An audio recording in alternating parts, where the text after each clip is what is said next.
Good afternoon, class. I wanted to check in with you briefly and just make some follow-up and finishing comments on our discussion today in class. I should say our discussion together and our discussion in your individual groups, looking at the excerpts from your primary reader that we're talking or touching upon Confucianism, Taoism, and legalism.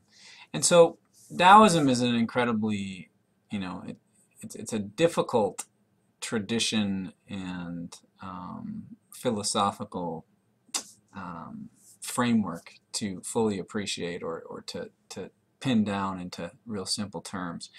But we can talk about it and try to corral it a little bit more. And as you know, I was talking at the end of class today, we were talking a little bit about the yang and the yin, and how oftentimes fortune and misfortune in life are very closely related.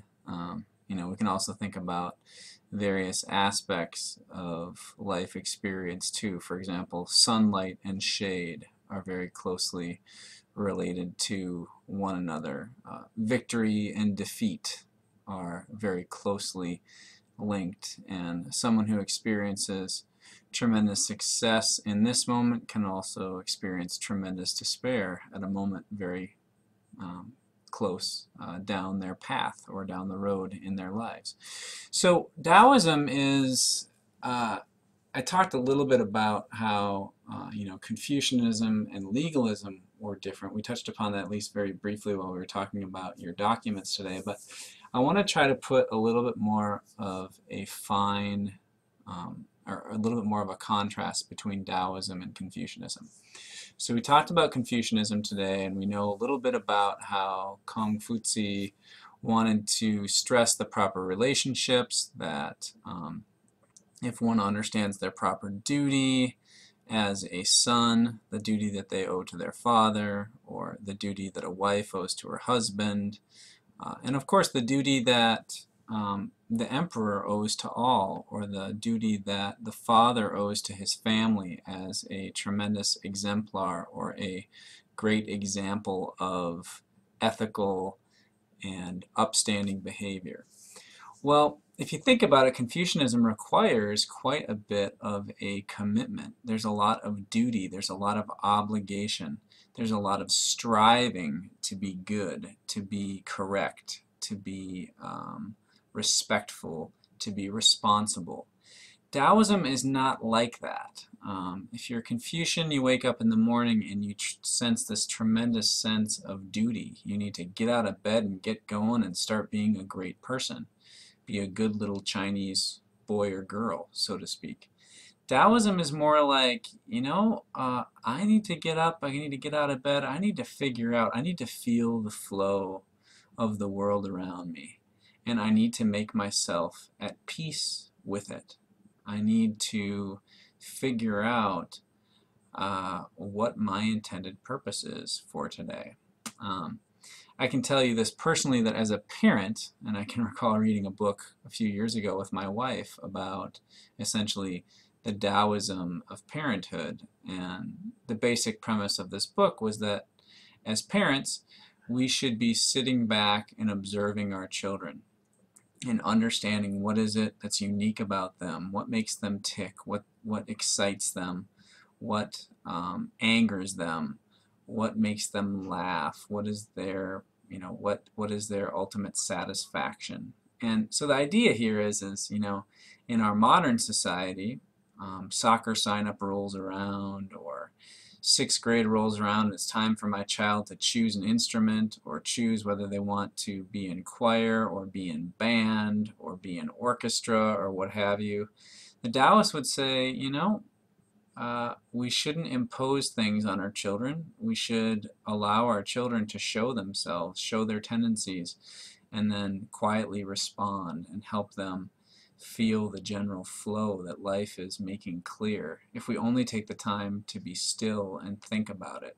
In some ways, we could connect Taoism a little bit with Buddhism, only in the sense, or at least in the sense that I'm thinking right now, that it's not about desires. It's not about imposing your desire upon the world around you, but rather letting the world itself show what it desires for you, or what it desires for your child, or what it desires for your society.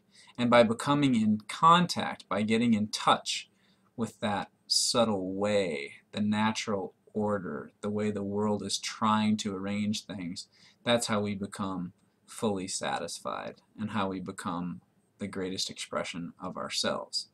So some of the things that Taoists would feel is Taoists are not really very supportive of the concept of government. A Taoist, in the truest sense, would feel like government is encroaching upon what individuals should be doing themselves. There's a classic story in China. It comes several centuries later, but it's about Taoism. It's called Camel Quo the Gardener. And Camel Quo is this old sort of hunched over, just he appears as though life has been really difficult to him. But Camel Quo has this incredible ability, and it's to raise trees. You could think of him, Camel Quo is essentially a tree whisperer. When he plants trees, they blossom to their full effect. And this becomes sort of a parable of Taoism. And what Camel Quo believes is that you set a tree in the soil the proper way, you tend to it for a little time, and then you leave it, and you allow it to become the tree that it yearns to be.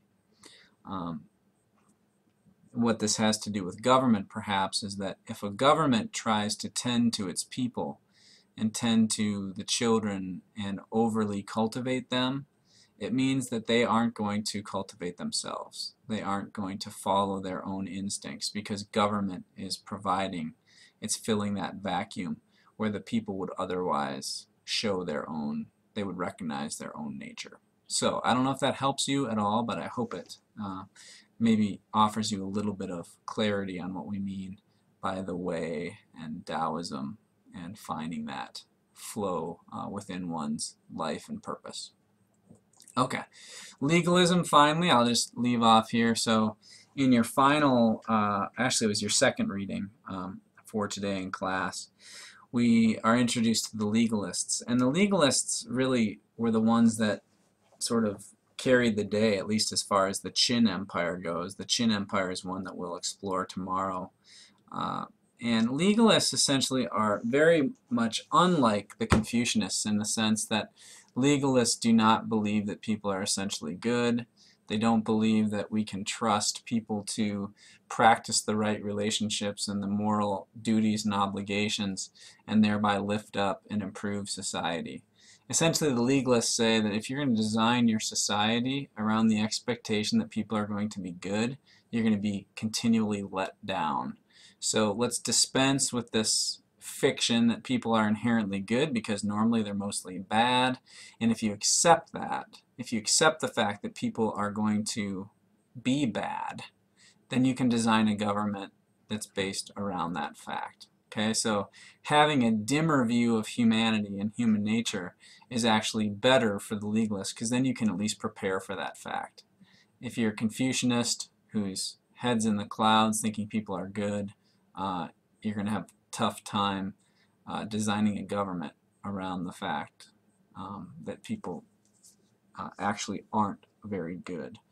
So the legalists believe that people should fear the state and they should know that there are consequences for not behaving in the way that they're supposed to. And by doing this, you essentially scare a sense of order and a sense of good behavior into the people.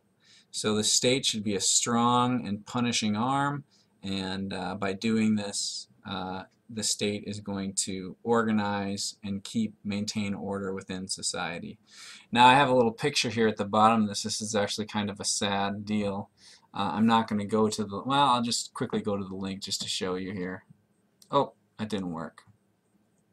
Uh-oh, can I go back now? I hope I can. Can I open this? I guess not. Anyway, this is a link to a news article from just a couple years ago. You recall that every now and then we hear about a scandal in China. This particular scandal was carried out by this guy, Zhang Xiaoyu, who was a minister of the Food and Drug Administration.